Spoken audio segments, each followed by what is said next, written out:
السلام عليكم ورحمة الله وبركاته. أهلا وسهلا بكم أعزائي طلاب الصف الثالث الإعدادي. أهلا وسهلا بكم طلاب البحيري. أهلا وسهلا بكم في الوحدة الثانية في الجغرافيا اللي فيها بنتكلم عن الدول اللي موجودة معانا. طبعا هنا الدرس الخامس بتاعنا وهو الولايات المتحدة الأمريكية.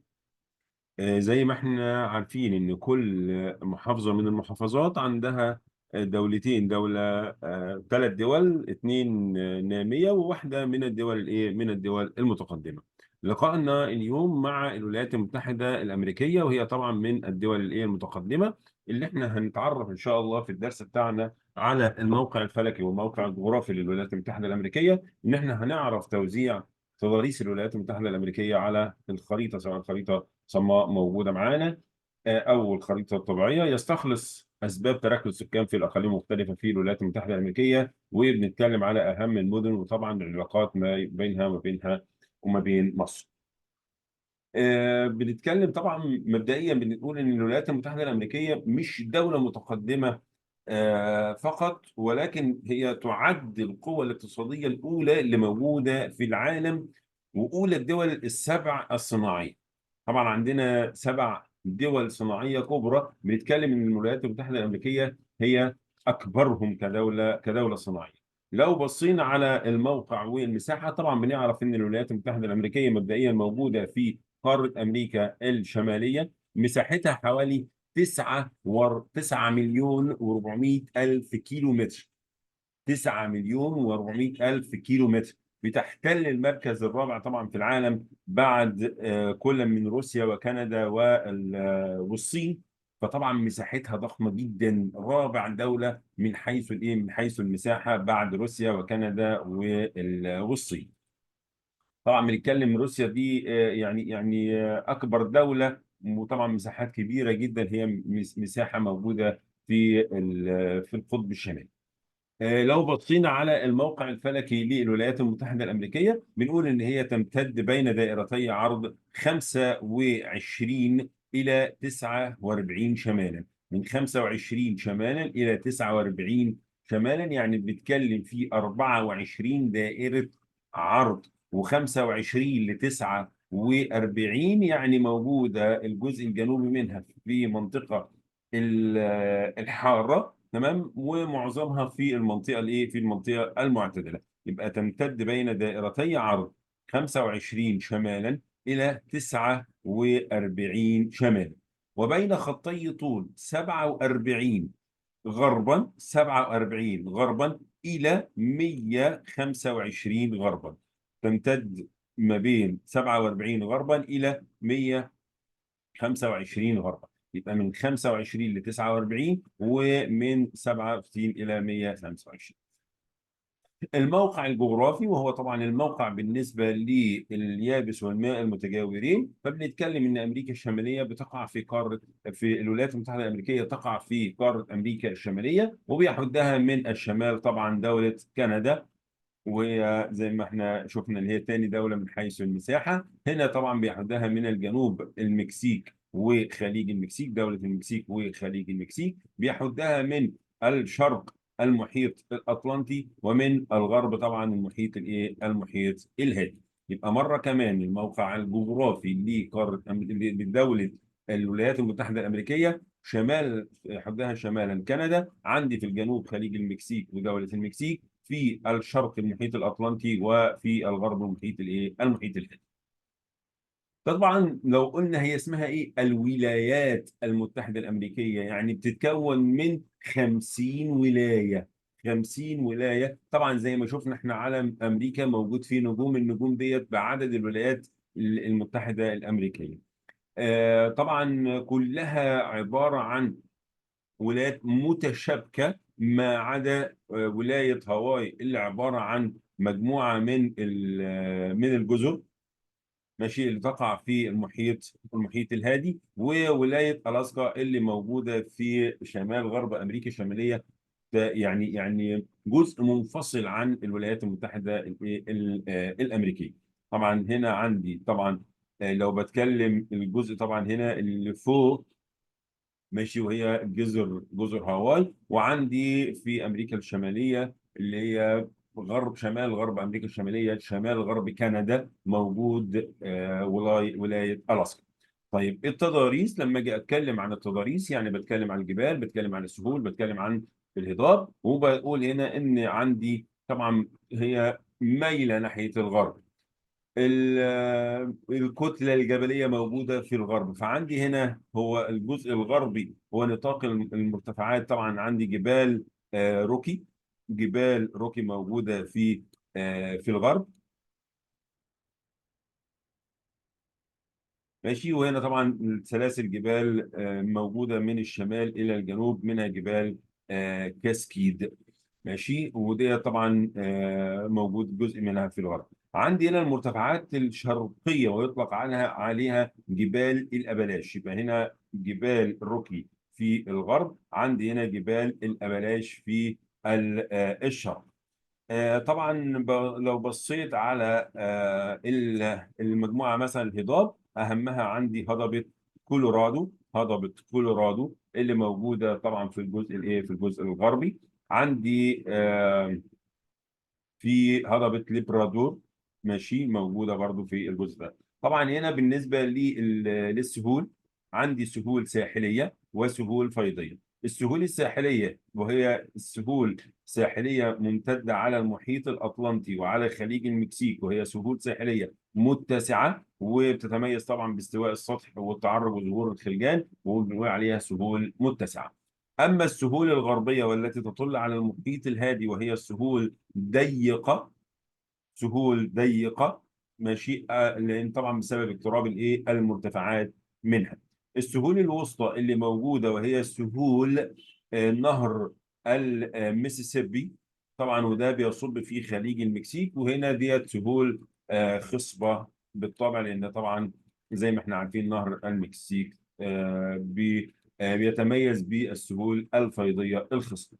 طيب بالنسبة للنبات الطبيعي، عندي هنا تنوع النبات وبيختلف في الولايات المتحدة الأمريكية، وده بسبب أكثر من سبب. هنا طبعا اتساع المساحة، بنتكلم في مساحتها حوالي 9 مليون و400 ألف كيلو متر. عندي تنوع مظاهر السطح أو تنوع التضاريس، عندي امتدادها من 25 ل 49 دائرة عرض، وطبعا طولي نفس الموضوع.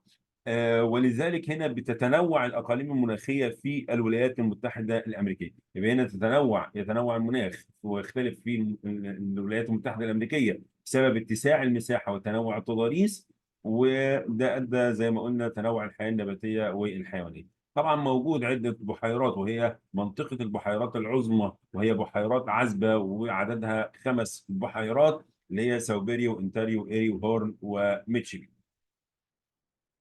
المناخ اللي موجود عندي في الولايات المتحدة الأمريكية وهو مناخ شبه المداري الحار. هاخد من الجنوب وهطلع للشمال، عندي مناخ شبه المداري الحار، وهي طبعا أمطاره غزيرة طوال العام. هو موجود على الساحل الجنوبي الشرقي ودلتا نهر المسيسيبي اللي موجودة في الجنوب. طب ايه الخصائص المناخية بتاعته؟ قلنا بيتميز بمناخ شبه مداري حار وامطار طوال العام، ولذلك بنقول هو شبه مداري، ولكن هي المطر هنا طوال الايه العام، وبيتعرض لاعاصير مدارية مدمرة. تمام. طب النبات الطبيعي قال لي بتنتشر في غابات الاقليم الصيني. طبعا لو احنا عارفين ومذاكرين من الترم الاولاني، بنتكلم على الايه المناطق المداريه او الموسميه، زي مثلا ومناطق المعتدله الدفيئه زي الاقليم الصيني وغرب البحر المتوسط وهكذا. طيب هنا يبقى انا اتكلمت على الجزء الاولاني، وهو المناخ اللي هي الساحل الجنوب الشرقي ودلتا نهر المسيسيبي. الجنوب الشرقي ودلتا نهر المسيسيبي موجود في اقليم شبه المداري، وموجود فيه اللي هي الغابات غابات الاقليم الصيني طبعا، لان هو شرق القاره. طيب عندي مناخ السهول الوسطى، وهي الاجزاء الوسطى اللي موجوده في الولايات المتحده الامريكيه، والخصائص المناخيه بتاعتها اللي هو بيتنوع فيه المناخ، وده طبعا باختلاف اختلاف الموقع. وده لان اتساع الاقليم وامتداده من الشمال الى الجنوب، احنا عندي هنا طبعا بتمتد من 25 قلنا ل 9 وايه ل 49. فهنا ده اختلاف في الموقع بالنسبه لدوائر الايه لدوائر العرض يؤدي الى اختلاف المناخ. فيختلف ايضا النبات تنمو في حشائش الاستبس، وتسمى الحشائش المعتدله وتسمى البراري في الولايات المتحده الامريكيه. وعندي الغابات في اقصى الجنوب اللي هي غابات طبعا الايه الغابات المداريه. طيب، مناخ الاقليم الجبلي وهو غرب الولايات المتحده الامريكيه. الخصائص بتاعته بنقول ان هي بتقل الامطار في الاحواض الجنوبيه، ودي طبعا حيث وجود صحراء اريزونا الحاره، وتسقط امطار غزيره وتنخفض في الاجزاء المرتفعه او على المرتفعات الشماليه الغربيه، نظرا طبعا ل ان هي بتطل على المحيط المحيط الهادي. النباتات عندي حشائش من نباتات جبليه ومرتفعات طبعا شماليه في الجزء الغربي. عندي اعشاب صحراويه موجوده في صحراء اريزونا في الجنوب. طب السكان ايه اخبارهم؟ قال لي السكان سنه 2014 بنتكلم في حوالي 218 مليون نسمه. 218 مليون نسمه موجودين في الولايات المتحده الامريكيه سنه 2014، يعني بنتكلم من حوالي 10 سنين على هذا على هذا الرقم. فاكيد الرقم ده تضاعف كتير. تلت السكان موجودين في المدن، والتلتين السكان حوالي 60% او 66% من السكان موجودين في المدن، وحوالي 33% موجودين في الريف اللي هو التلت الموجود في الريف. طب اين يتركز السكان؟ طبعا بيتركزوا في اقليم نيو انجلاند، وده بيقع شمال شرق الولايات المتحده. بتركز حوالي في 50% من السكان، ومساحته حوالي 12% فقط. عندي طبعا الاقليم اكثر سكانا بسبب وجود بعض المدن الكبرى فيه زي نيويورك، وتركز المناطق الصناعيه والتجاريه الكبرى اللي موجوده فيه. آه، عندي طبعا السهول الوسطى، وديت السهول بتركز فيها السكان في السهول الوسطى حوالين البحيرات العظمى، وديت ايضا مناطق صناعيه. السهول الفيضيه، وديت طبعا سهول خصبه لنهر المسيسيبي والدلتا. عندي المناطق الغربيه بترتفع الكثافه السكانيه، وبعض المناطق الغربيه قرب الساحل المحيط الهادي. وطبعا ده بسبب تركز المناطق الصناعيه والمدن الكبرى زي سان فرانسيسكو ولوس انجلوس، وبعض المناطق الزراعيه الخصبه اللي موجوده فيها. مناطق بيقل فيها السكان طبعا زي ولايه الاسكا، وده بسبب شده بروده الجو. دي قلنا في شمال غرب امريكا الشماليه.